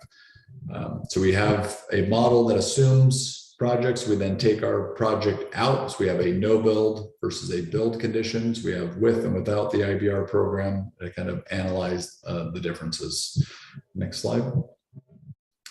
So for the screening work, we used the 2018 Regional Transportation Plan for Metro and RTC. It had assumptions in for the Interstate Bridge Replacement Program. It had light rail transit, high capacity transit to Clark College, including 3 park and rides. It had 2 auxiliary lanes across the Interstate Bridge. It had a full Hayden Island interchange, and it had variable toll rates on the Interstate Bridge that were higher during the peak period and lower during the off-peak periods. To kind of manage the demand during the peak periods. That was kind of our initial starting assumptions for screening. There's a lot of decisions that are being made over the next few months, as John kind of mentioned earlier in kind of our LPA process. So updates will be coming to these assumptions when we kind of get into the NEPA, National Environmental Policy Act process starting later this summer. Next slide.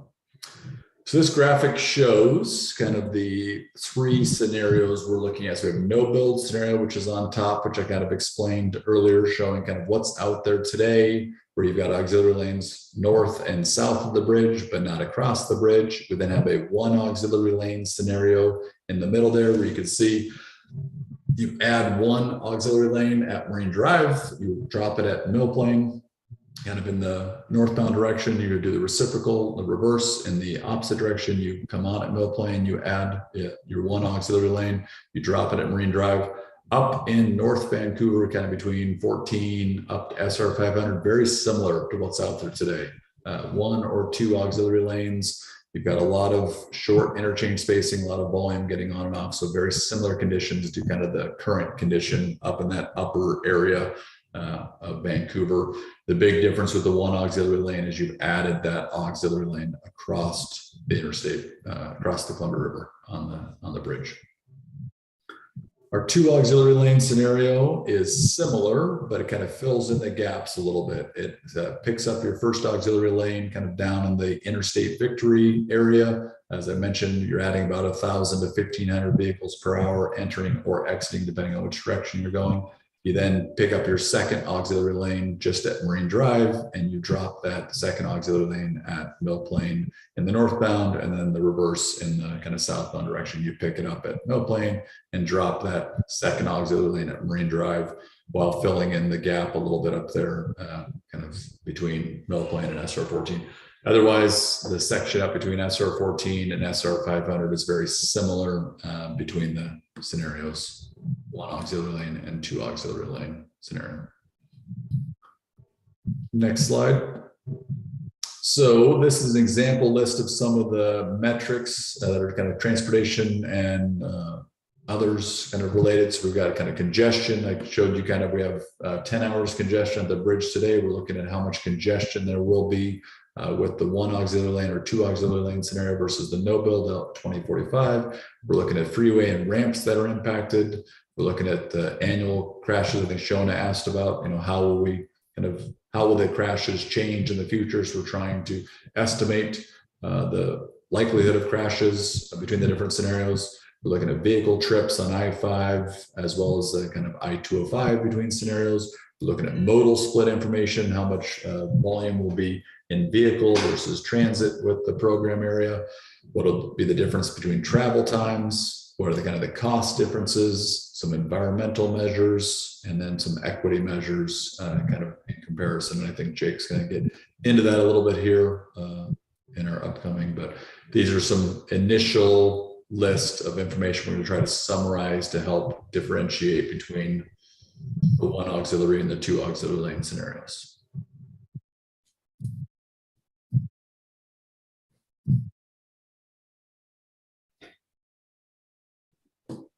That's it for me, I think, Jake. Yeah. All right, so we're going to move into a group discussion with Ryan here. Providing his expertise. And we have 2 questions. Jake, do you want to bring them up? Oh yeah, sorry. Okay, so these are our questions for our discussion. So please, the one question: what connections do you see between the auxiliary lane decision and equity? And 2, what kinds of analysis would you recommend we conduct to evaluate these options from an equity perspective?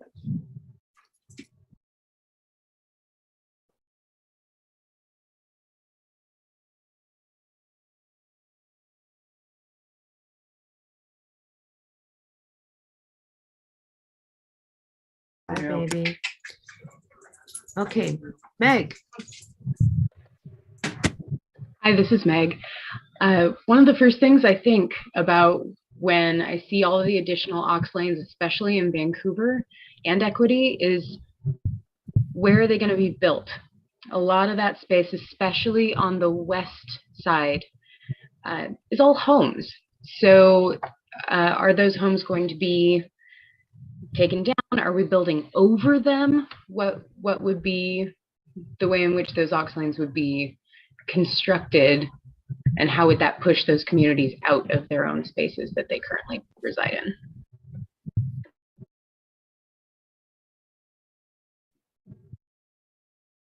Ryan, is this you? Oh, sorry, I didn't know if we were answering right now or we just taking the list down. So I think if you go back to the map, Jake, for the most part, that northern section kind of between Mill Plain and SR 500 is very similar, Meg. There might be some small impacts, but we're trying to keep it all within the right of way. There's auxiliary lanes that kind of already exist there today. That top graph kind of shows how they kind of already exist in that location. So we're trying to maintain within the right of way. Obviously, further design must be done to confirm, as you're kind of pointing out, will there be any impacts or not? So we're, that'll be kind of done during NEPA, but appreciate the comment. I think that is absolutely the goal, is to try to minimize or, not have impacts in that area, because it is a very constrained corridor, as you mentioned, kind of I-5 is built out on both sides. So we're trying to minimize the impacts.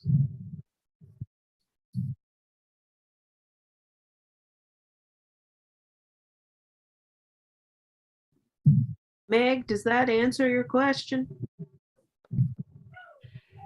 I think it answers it as much as it's capable to be answered right now. Because we don't know the exact design specifications, because this is still theoretical, we don't really know, right? But it's the first thing that comes to my mind. I'm like, oof, that's some serious change to that neighborhood right there, especially on that west side. So yeah, it is as good as it can get for right now, I think. This is Matthew. Could you describe to me what neighborhoods you're talking about in the Vancouver area, just so I could also kind of hone in on that too? I'm trying to understand that impacts in a specific area. Matt, the first thing that I think of when they're talking about these specific auxiliary lanes that are going to be extended or added are between 4th Plain and Mill Plain.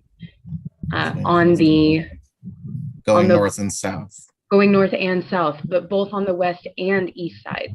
So that section on both models, if I'm looking at it correctly, are asking for more expansion on both the east and the west sides between those 2 exits. And those dump off into north downtown neighborhoods or east downtown neighborhoods? I'm trying to picture where that would be. So 4th Plain would be over by the VA. Okay. On the heading east. Okay. On the other side, it would be heading into downtown, near Main Street by the new fire station. That's right on Main. Okay. Thank you. That actually kind of helps me understand the area. I could see your concern for those areas. That's why I was wondering. Trying to zoom in here to help you out there, Meg. I'm trying to look at it inside of my own mind as well. So thinking about those interchanges. Right. The ones on Mill Plain that would be extended would be on the east side, close to Hudson's Bay High School, approaching the Clark College campus on Fort Vancouver Way. Okay. And then on the west side would be where Mill Plain splits into two and kind of goes around the buildings in the middle there, going towards Main Street. Okay. Okay.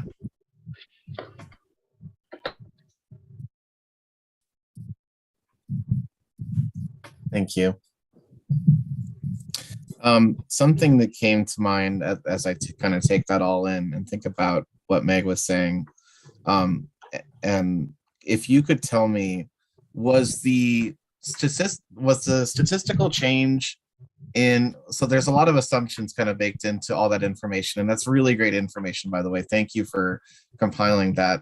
But there's going to be a lot of changes and evolutions in our area in the next 20 25 years.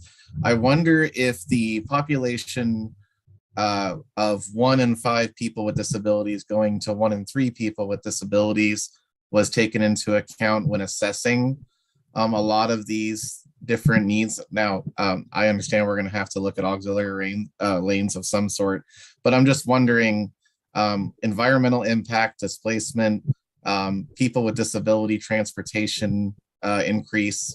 I'm wondering if all those things are included in these things we're looking at. And I know we're going to talk about some of them more, but the people with disabilities one stuck out to me because that one changes, for example, how many more people or less people are going to be driving, how many more people are going to need public transit, how many auxiliary lanes we will need versus not need.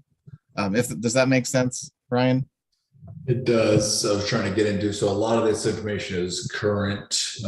Your trends, I think, would be helpful. I think you're kind of going back to the desired outcomes. I'm guessing, Jake, is what Matt is referring to. I mean, there's future forecasts for people and uses, and I think the trends are in there, Matt, but I'm not 100% positive.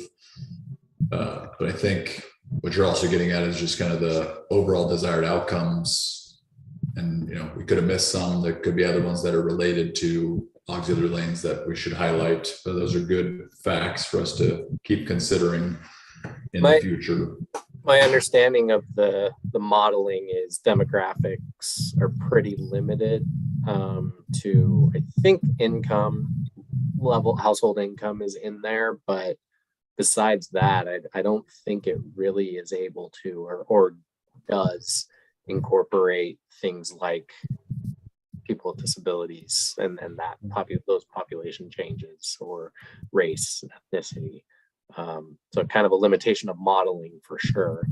And on the aux lanes piece, that's where these questions we really had for you is we're trying to figure out, what are those connections between aux lanes and equity.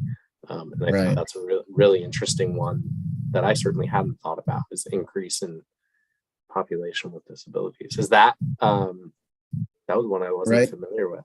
Yep. Yeah. And I mean, it kind of really shifts your thinking, right? If you actually kind of follow it, because we're doing a lot of projections, because this is a project that's anticipating need for a very long time. Disability rates are rising, numbers of drivers are lowering, and freight's another kind of question mark in this whole process. So I guess I was just thinking, as an equity advisory group, I'd want to know how many of these we're going to need to have the fewest displacement, but have the maximum mobility, if that makes sense. And then also anticipate that need based off of, like, we project that we'll see that, I know it's hard to make these projections, but I think where I'm trying to go with the thinking, at least. So yeah, I think those are great points. Thank you. I just want to ask Brent, do we have any people in the public comment queue? We do not have anyone signed up for public comment. Okay.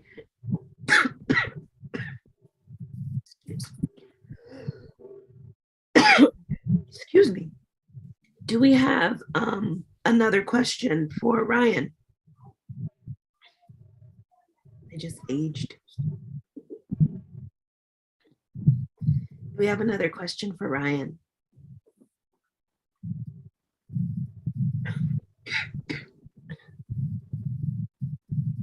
Or a response to either of these prompts. Yeah.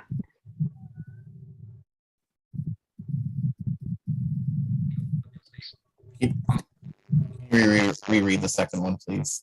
What kinds of analysis would you recommend we conduct to evaluate these options from an equity perspective?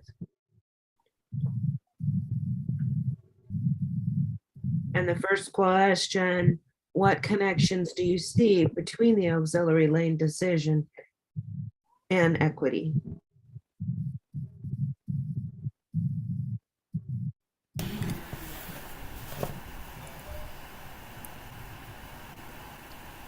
This is Sabrina. I guess analysis that I'm thinking about, I think echoing what other folks are saying about displacement impacts, but I think impacts on the surrounding community, because it sounds like the aux lanes are going to be a bigger footprint. The more there are. And I'm wrestling with like just the relationship between wanting to encourage high capacity transit and then making it easier to get on the highway and like, you know, but we want to see improvement in travel time. So I don't know if like the travel time similar to what you all did for transit makes sense through an equity lens. That's what's coming to mind for me. And you and I are thinking right along the same lines, Sabrina. I would love to be able to replicate what was done for transit. The data that unless I haven't seen everything you've got, Ryan, but I don't think we're able to in the same way. I don't think it's been modeled for driving in the same way, but there is modeling of the travel time differences, right, Ryan, at least through the corridor. Correct. Yeah, we'll have we'll have vehicle travel times from different segments along the corridor. So I don't know, Jake, if you can correlate that from a transit specific routing and kind of through the equity areas maybe, and say here would be your GP travel time versus the transit travel time. We're going to get Sabrina's question and say here's the differences between the 1 aux and the 2 aux. So it's an interesting question.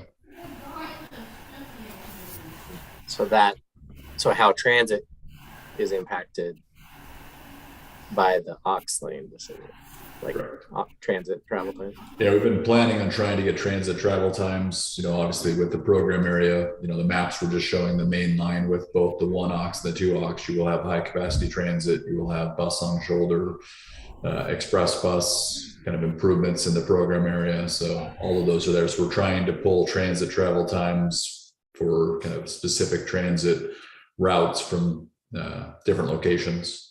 So we'll have that information, and we'll have kind of general purpose mainline travel time comparisons as well. So you can see the differences between the different scenarios.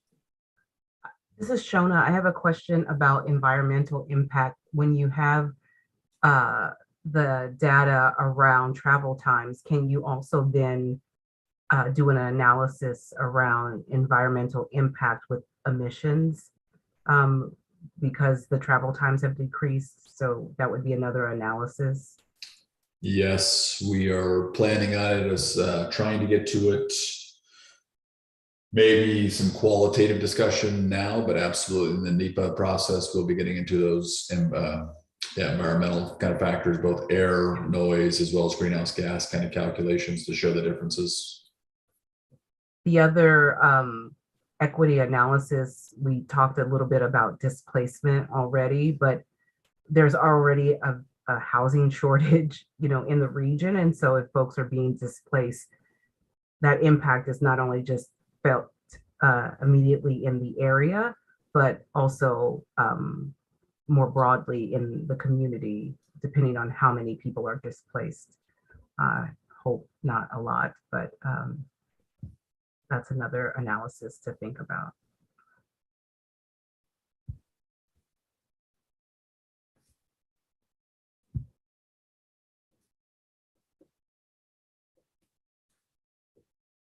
Yeah, I think that will be done for sure, Jake, right?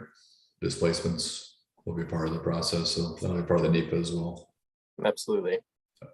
And then anything we can do, I mean, I'm not totally sure on the ox lane piece as far as longer term, like gentrification and displacement, but that'll certainly, wherever that is flagged as a potential risk, especially the, you know, more around the transit, high capacity transit option conversation. But yeah, I think that's a great point about like what exactly is the type of housing that would need to be displaced under the options. Is that reducing the housing stock? I like that thinking. I just want to check in with Brent. There's still no one signed up for public comment tonight. Okay, great. Yeah, and then it did seem to, I was wondering, as you do the analysis around housing, how affordable housing is impacted, and just cheaper housing, how that is impacted. Absolutely.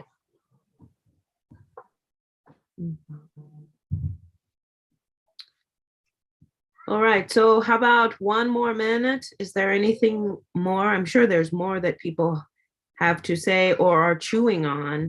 Maybe it is fine if it is an unformed thought, but that you would like in the room or the ether. I know we had data on, this is also related to displacement, but like, I know we had data around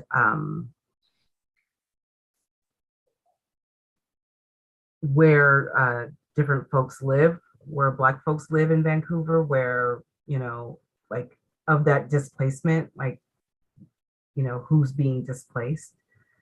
And I'm wondering if when you create multiple ox lanes, it increases the number of people you're displacing, but like who is actually being displaced. I'm wondering if you can get that granular in your analysis.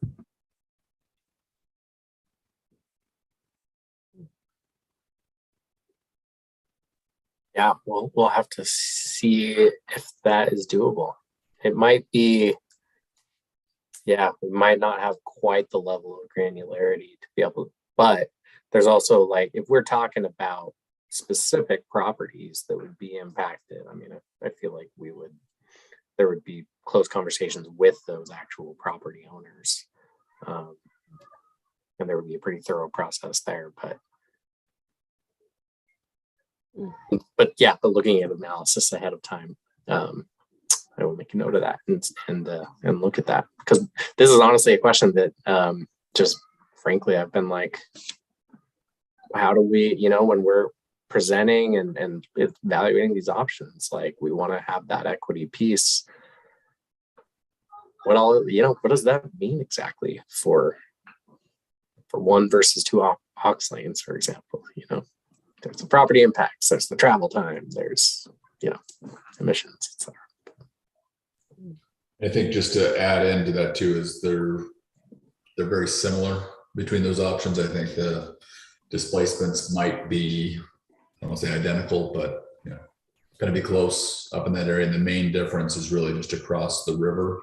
So I don't know how much, I mean, it does that's the main difference between these other ones. The other ones, obviously, we will confirm, and when we get further into design to see about if there's more displacements, but the designs are very similar up in that north kind of Vancouver area, but we will confirm that for sure.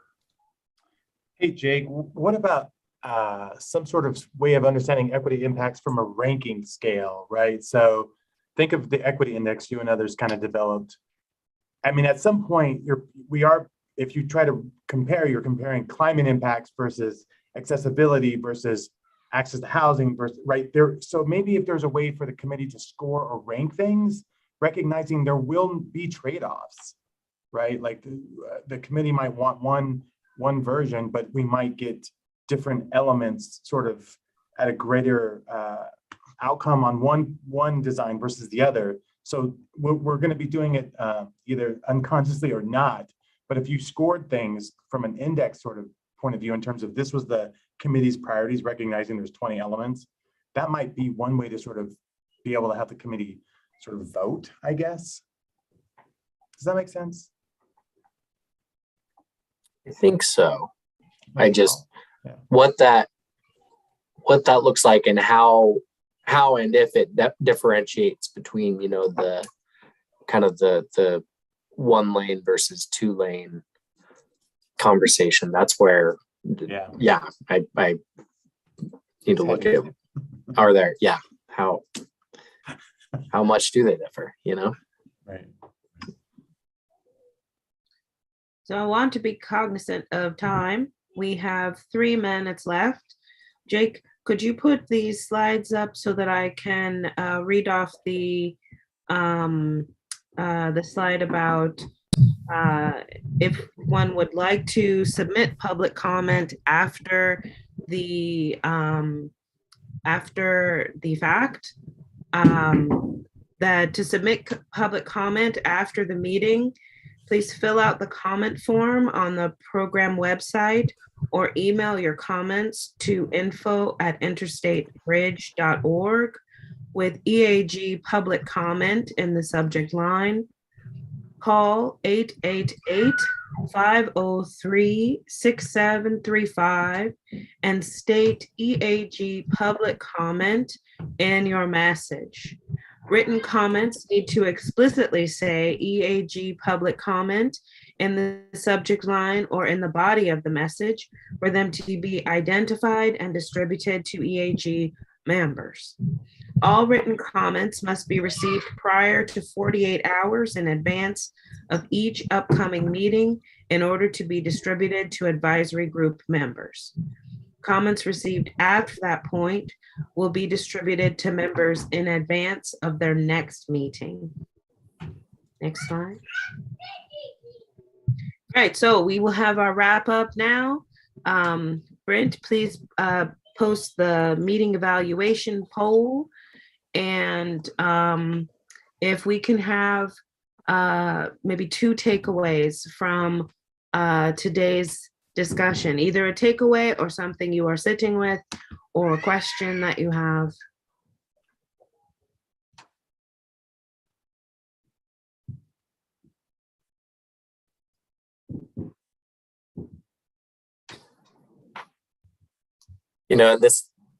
I'll let Lee go. Yes, Lee. Yeah, I definitely want to look into the auxiliary lane piece more. I feel like I've heard, multiple sides of how those actually play out and affect different equity lenses and analyses. So I just personally would like to do more research into that. Great, thank you. What were you going to say, Jake? I was just going to say, if I know folks have been pretty quiet this meeting, and we, whatever we can do to help make it as engaging as possible, open to your ideas. We want this to be a good use of your time, and we really do want to hear from you. So appreciate any candid feedback beyond the meeting evaluation poll. If you want to call me or text me or email me anytime, I definitely would be happy to chat as to how we can continually improve. Yes. And I also wanted to say thank you to you all for your participation and for the critical thought that you brought to the table. Much appreciation. So we have our next meeting. May 16th is our next meeting, and we should only have one in May at the moment. And then our June 20th meeting. So mark calendars, 5:30 to 7:30. And we will be talking performance measures and the equity framework accountability tool. And some report out on some of what we have done tonight. All right. So if you are interested in participating in the subgroup that's looking at the EAG's perspective on